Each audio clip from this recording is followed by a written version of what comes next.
The IB steam trap is a continuous drainage, intermittent discharge device that operates on the mechanical principle. The heart of the inverted bucket trap is this bucket. In the inverted position, it acts as an open float.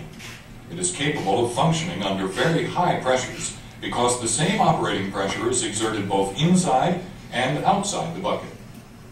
A small orifice called a bucket vent is located at the top of the bucket to ensure that non-condensable gases cannot be trapped inside the bucket. Steam, air, and condensate enter the trap through an inlet tube beneath the bucket. Air and condensate are discharged through an orifice at the top of the trap.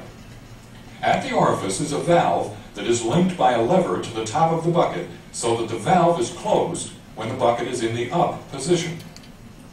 The body of the trap is a cylinder which contains the bucket.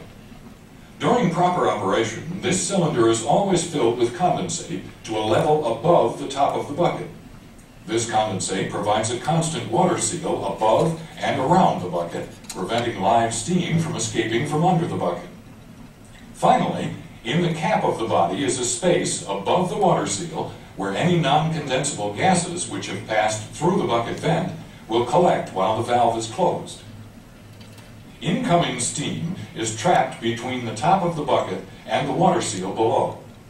When approximately 2/3 of the volume of the bucket is filled with steam, the bucket becomes buoyant and floats to a point where the valve is pushed toward the orifice by the bucket clip extension.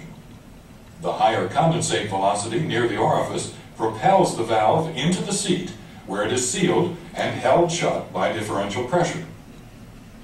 Radiation causes the steam inside the bucket to cool and condense.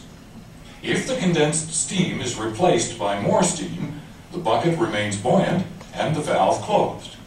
However, when enough steam has been condensed by radiation and is displaced by entering condensate so that only 1/3 of the bucket volume contains steam, the bucket loses buoyancy. As more steam condenses, the bucket becomes heavy enough to pull the valve off its seat.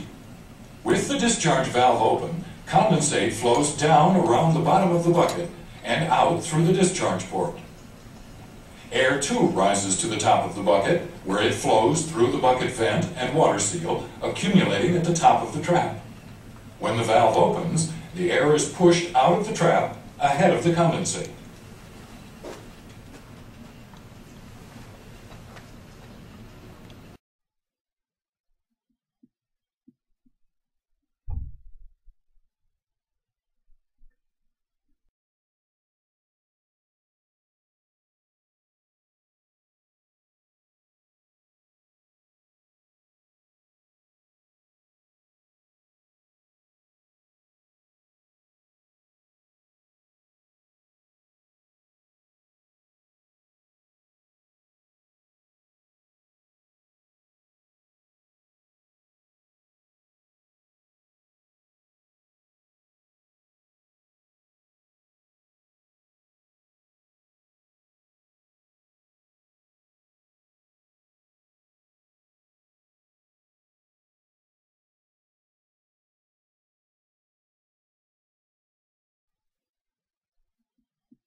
Float and thermostatic traps offer a combination of mechanical and thermostatic operation.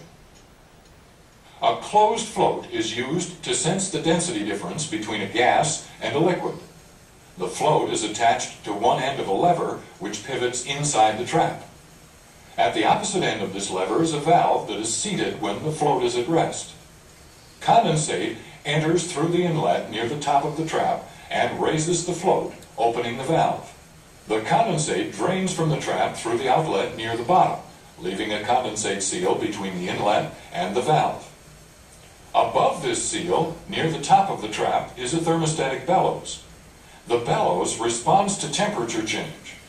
When this space is filled with hot steam, the thermostatic valve is closed. Non-condensables, such as air, mix with the steam and cool the space near the top of the trap.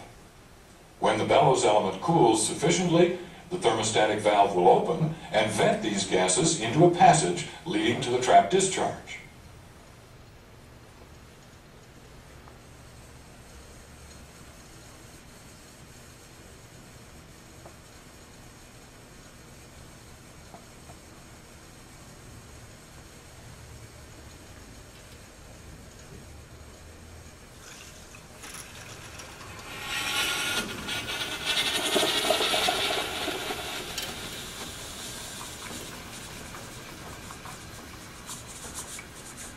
At startup, the float is down, the float valve closed, and the thermostatic valve wide open. Non-condensable gases reaching the trap are immediately vented through the thermostatic valve at the top of the trap. Condensate collects at the bottom of the trap until the float begins to rise, opening the float valve. The float valve normally drains continuously from this point. The condensate level in the trap lowers and raises the float height, thus modulating the discharge flow.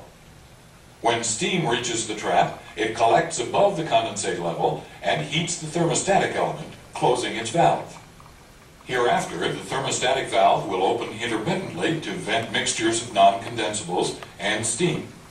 Should the trap become waterlogged, cooled condensate would open this valve and drain to the discharge line.